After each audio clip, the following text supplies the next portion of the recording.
ያሳደገችኝ። ብቻዋን ለፍታ ማይሰራ ስራ ሰርታ እስቲል ነው አሁን ድረስ እየሰራች ነው እኔ የምታኖረኝ የነበረው። ግን እኔ አሁን ያለሁት አረብ ሀገር ነው የመጣሁት።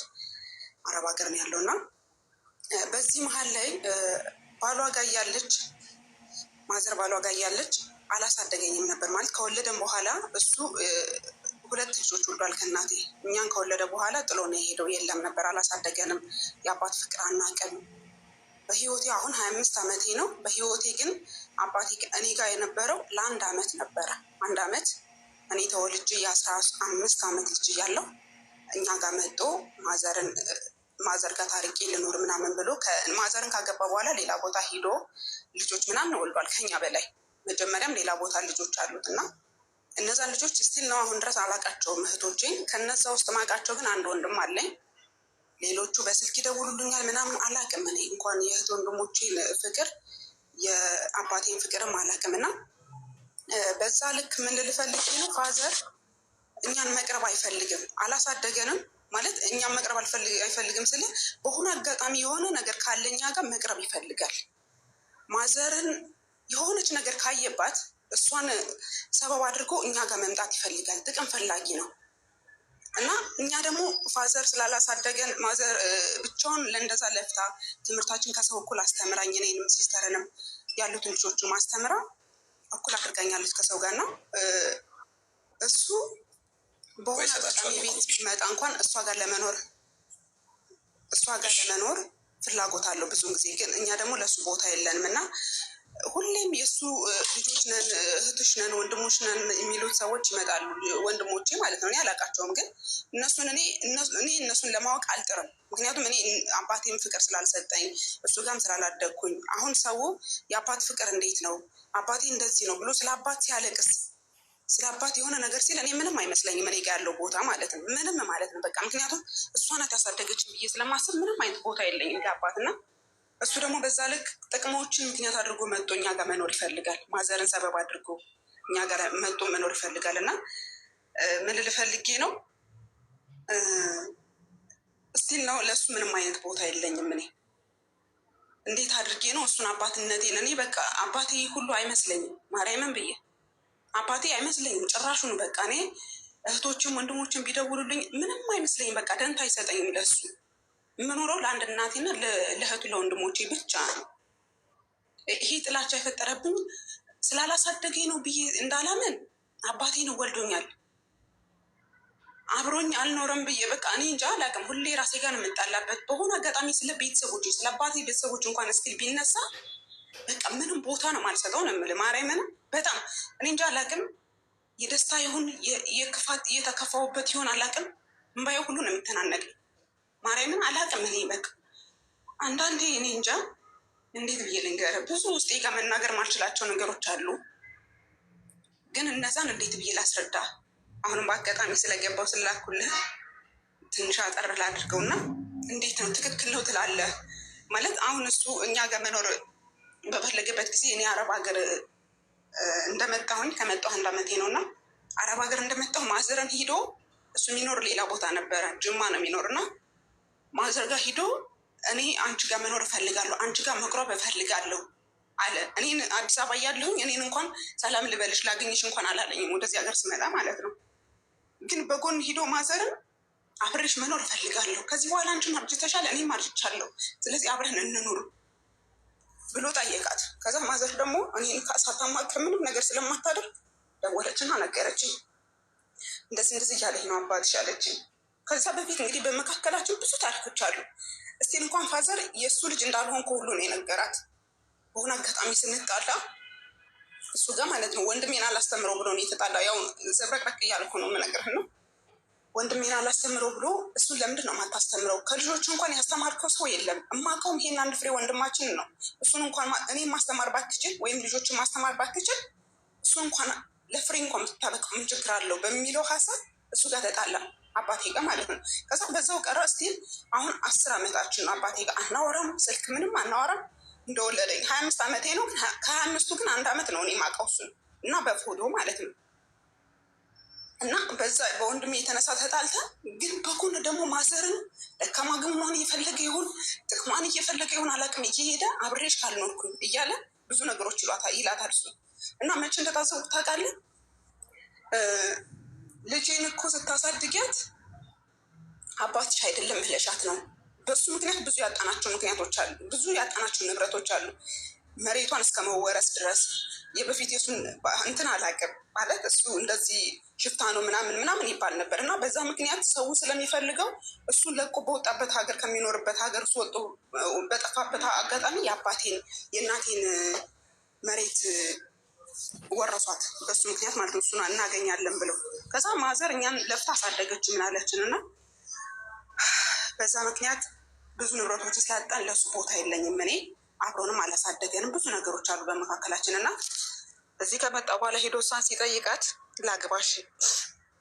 ላግባሽ ምናምን ሲላት እና አልፈልግም ልጄ ማማከር አለብኝ መጀመሪያ፣ ከዚህ በኋላ እኔ ምን አይነት ህይወት ልኖር ነው አለችው። ከዛ እኔ ደውላ ነገረችን። ምንድን ነው ምናምን ስላት አባትሽ እንዲህ እያለኝ ነው መጥቶ እንዲህ አዲስ አበባ እያለሁ እኮ አዲስ አበባ ካለው ወንድሜ ጋር ሲኖር መጥቶ እኮ ልጅ ልትሄጅ ነው ልጅሽ ከዚህ በፊትም ረጅም ዓመት አልተያየንም ብሎ መች ደውሎልኝ ሲያውቃል። ከዛ በፊትስ መች አውርቶኝ ያውቃል? ስለዚህ በቃ እኔ ስለሱ ቤተሰቦችም ስለሱ ቢሆን ምንም አይነት ወሬ አልፈልግም፣ አታውሪኝ። በቃ አንቺ ህይወትሽን መኖር የምትፈልጊ ከሆነ ራስሽ ኑሪ፣ የሚያኖርሽ ከሆነ እያኖርሽ። ከዚህ በኋላ እኔ የምኖረው ለራሴ እና ለእህቶች ሊሆን ይችላል። ከዚህ በኋላ ግን አንቺ ትልቅ ሰው ነሽ፣ ከዚህ በኋላ ምንም አትኖሪም፣ ህይወት አይኖርሽ፣ አትወልጂ። ስለዚህ ራስሽን ሆነሽ ለፈጣሪሽ መኖር ከቻልሽ ጸሎት ብቻ ነው የሚያስፈልግሽ። ከዚህ በኋላ እሱ ጋር ኖሮች ህይወትሽን አትቀይሪም። ስለዚህ በቃ እናቴ የምትሰሚኝ ከሆነ አንቺ ለፍተሽ አሳድገሽኛል፣ ለፍተሽ እዚህ ደረጃ ደርሰሽኛል፣ አስተምረሽኛል። ኢቨን ስራ ሁሉ ይዤ ስራዬን ግን አጥጋቢ እና አንቺ ማገዝ ስለማልችል ወደ አረብ ሀገር መጥቻለሁ። ይሄን ደካማ ጎኔን ተጠቅመው እሱ መጡ አንቺ ጋር እየኖረ እሱንም አንቺንም ሰፖርት እያደርጉ የምኖርበት አጋጣሚ የለም። ይሄ የአንቺ ምርጫ ነው እናቴ። እኔ ጋር ማውራት የምትፈልጊ እኔ ጋር መሆን የምትፈልጊ ከሆነ እኔን አውሪኝ። በቃ ምንም አይነት ህይወት አያስፈልግሽም። አንቺ ትልቅ ነሽ። ከዚህ በኋላ እንኳን አንቺ እኔ እንኳን ልጅነቴን ለአንቺ መስዋዕት አድርጌ እዚህ ነው የምኖረው። ይሄን ነገር ማድረግ የለብሽም አልኳት። ብዙ ሽማግሌ ያስጠየቃት። አንቺ ልጅሽን ልታስረግሚያት ነው ፋዘር ማዘረም ማለት ነው። ልጅሽን ነው እንደው የሚላት። የሚገርም ከሌላ አባት እንደተወለድኩ ነው ሁሉም የነገራት። ምክንያቱም እያለፍኩ ነው የምነግርህ መጀመሪያ እሷ እኮ እንደዚህ እያልሽ ያሳድገሻት የኔን ጥላቻ አሳደርሽባት። ስለዚህ እሷ እኮ የተወለደች እኮ ድሮም ቢሆን ጠርጥሬ ነበር ከከሌ ነበር፣ እሷ እኮ የኔ ልጅ አይደለችም ብሎ እስከ መካድ ነው የደረሰ። የሚገርም እና እኔ ሁሌ ስሰማ ስለሱ ማለት ነው አሌክሶ አላውቅም። እኔ እኮ አልበደለኝም አባቴ ነው፣ ግን ያ ቃሉ ብቻ እኔን ሰብሮኛል ታውቃለህ ማርያምን። እና እንዴት መርሳት እንደምችል አላውቅም። ሁሌ ጥያቄ ነው የሚሆንብኝ። ደግሞ የእሱ ቤተሰቦች በእኔ ዙሪያ ይመጣሉ። በእኔ ዙሪያ ቤትም ቲክታክም ብለው ኢሞሌም ብለው ይመጣሉ። እኔ እንጃ እንዴት ብዬ ልንገርህ። መጠው ራሱ ስለኛ ቤተሰቦች ሲያወሩኝ፣ ስለ አባቴ ወገኖች ሲያወሩኝ በቃ የመጨረሻ ነው የሚከፋኝ ሁሉ። አልወድም፣ ስለሱ የማልሰማበትን ነገር ነው የሚያፈልገው ታውቃለህ። ለፍተ እንደዛ ሳድጋኝ እናቴ በቃ እኔ የእሷን ለውጥና የኔን ለውጥ እሷን ለውጭ ማሳየት፣ ከቤት ክራይ ከውሃ ከመሸጥ ጠላ አረቄ ከመሸጥ ከዛ ማውጣት ነው አላማ የነበረው። ግን በመሀል እየመጡ ብዙ ልጆች በቃ ይረብሹኛል፣ እህቶች ወንድሞች ሁሎች ማለት ነው። እና አላቅም እኔ እሱ ምን ማድረግ እንዳለብኝ አስበኸዋል? 25 ዓመት ሙሉ ሳያሳድገኝ ትልቅ እህቴ አለች የ29 ዓመት ልጅ፣ እሷንም እኔንም ሳያሳድገን እዚህ ድረስ ደረሳ ማዘር አስተምራኝ አኑረን፣ እሱ ደግሞ በማላውቀው አጋጣሚ አንድ ቀን እኮ ልጄ ብሎኝ እኮ ጠርቶኝ አያውቅም እኮ። የሚገርም አንድ ቀን ማለት ነው ልጄ እንዴት ነሽ ሁኔታሽ እንዴት ነው ብሎኝ አያውቅም። ግን የተሰማኝ መቼ ነው እዚህ ከመጣሁ በኋላ ማዘር ለውጧን ይሁን ተጠቅማ አላውቅም ላገኝሽ አብሬሽ ልሁን በቃ ከዚህ በኋላ አንቺ ጋር ነው መቆም የምፈልገው የሚላትን ቃል። እኔ ደግሞ የተሰበርኩት መቼ ነው? የዛኔ እች ልጅ እኮ የተወለደችው ከሌላ ሰው ነው፣ ጥላቻ ያደረባት የሌላ ሰው ልጅ ስለሆነች ነው ያላት ታውቃለህ። አላውቅም እየተንቀጠቀጥኩ ነው ማወራ እግዚአብሔርን። እና ይህን ሰው ምንድን ነው የማደርገው? ሁኔታ ያለሁበትን ሁኔታ እንኳን የማይጨንቅልኝ አንድ እናቴ ብቻ ናት። እህቴም ወንድሞችም አይጨንቁልኝም ለእኔ። እናቴ ግን አጣሁ ማገኘሁ ድካሜን ባታውቅ እንኳን እዚህ ያለውን ስራ ባታውቅ እንኳን ትጨነቅልኛለች። ታውቃለህ ያን ሁሉ ነገር አድርጋ እነዚህ ሰዎች በዙሪያዬ ስላሉ ህሊናዬን የሚበጠበጥ እመቤቴ ብዬ በቃ እኔ እህቶችን እህት አይመስሉ የእናቴ ልጆች ብቻ ናቸው እህትና ወንድም የሚመስሉት። ማርያምን ግን አላውቅም። ምን የሱ ፍቅር መቼ የሚመልስ ለሱ ጥላቻ ኑሮኝ አይደለም፣ ግን በሱ ምክንያት ብዙ ነገሮችን አጠናል። መኖር እየቻልን አልኖርንም። አይኖ ዛት ግን ጠንካራ ነን። ከሰው በታች ሆነን አናውቅም። እናቴ በጣም ታታሪ ሴት ናት። ከምንም በላይ በጣም ታታሪ ትሁት ሴት ናት እና እዚህ ደረጃ አድርሳኝ አስፈርቃኝ ስራ ይዤ እሷን ግን በዛ ስራ አጥጋቢ ሆኖ ማኖር ስላልቻልኩ ብቻ ህይወቴንም ጓደኝነቴንም ሁሉ ነገርም ትቼ ወደ ስደት መጣሁኝ። ሰው በዚህ መሀል የሚፈጠሩ ነገሮች አሉ። ያን ሰው እንዴት ነው ማራቅ የምችለው? አባቴንስ ይቅርታ በይው፣ ግማሹ ሰው ይቅርታ በይው፣ ይቅር ማትይው አባትሽ እኮ ነው እሱ ከረገመሽ እንዲህ ነው የምትሆኚው እኮ ይሉኝ። እኔ እኮ አላሳደገኝም እኮ ወለደኛ አላሳደገኝም። እኔ ፍቅሩ እንዴት ብዬ ነው? እኔ ከልቤ ጥላቸው የለብኝም ግን ፍቅር አልሰጠኝም። እኔ ፍቅር የሚባለውን ነገር አላየሁም። እኔ እንዴት ነው እሱን ማመን የምችለው? እኔ ግራ እየገባኝ አንዳንዴ ለራሴን ጥያቄ ነው የሚሆንብኝ እና ምንድን ነው የምትለኝ? እኔ አላቅም። በቃ እህቶቼም ወንድሞቼም የአባቴ ልጆች እኔ ዘመድ አይመስሉኝም፣ ወንድም አይመስሉኝም። ዘመዶቼ በአክስቶቼ ሁሌም በቃ እነሱ ጋር ያለኝ ፍቅር በቃ እየቀነሰ ነው እና ምን ላድርግ? አስበዋል። ከመወለድ ጀምሮ ያላሳደገኝ አባት ነው። ምን ላድርግ? እኔ ሁሌ ጥያቄ ነው የሚሆንብኝ። ሁሌ እምባ ነው የሚቀድመኝ።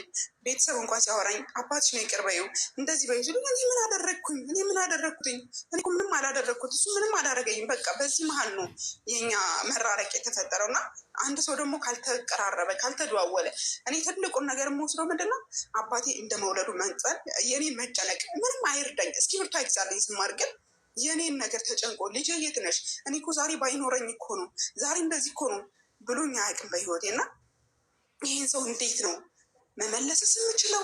ቢሞት ራሱ እግዚአብሔርን ብዬ ቢሞት ራሱ እንዴት ማዘን እንደምችል እንዴት ማልቀስ እንደምችል ራሱ አይዶን አላውቅም። ከልብ ያለው ነገር ሁሉ ነገር በቃ እኔ ምን እንደሆነ አላውቅም። እኔ እንጃ ብቻ የሆነ ነገር በለኝ። አላርዝመው። አመሰግናለሁ። እሺ አይዞሽ። እድሜሽ ምን ያህል ነው? እድሜ 25።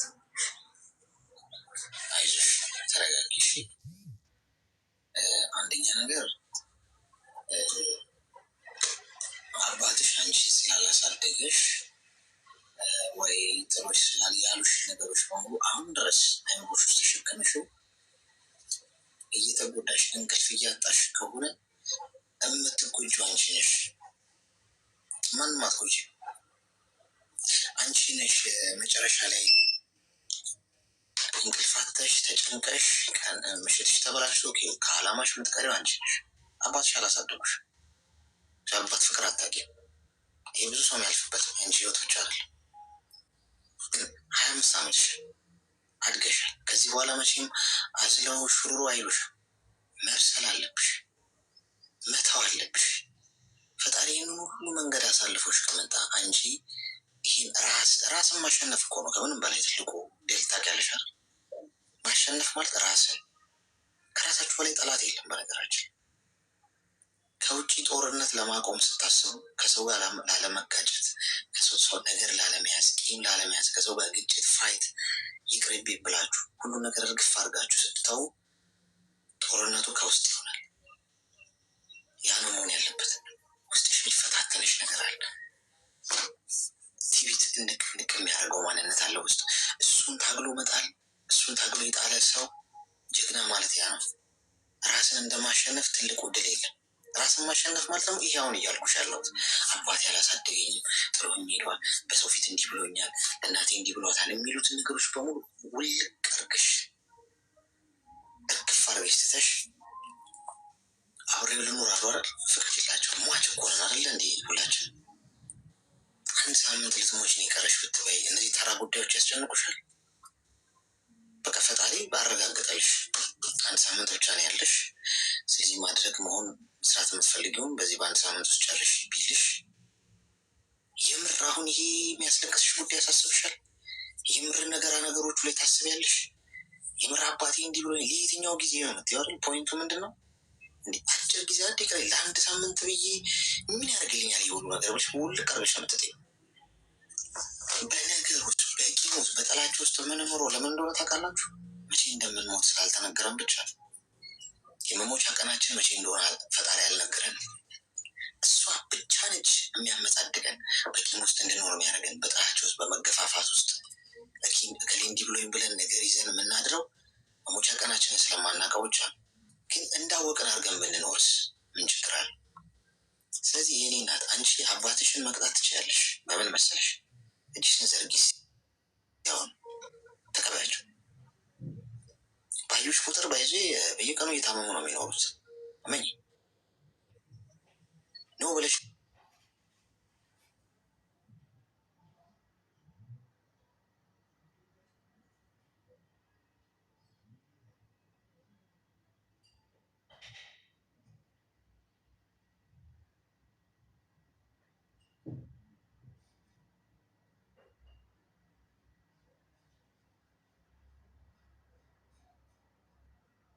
ማንም ይሁን ማን ቤተሰብ ይሁን ዘመድ አዝማድ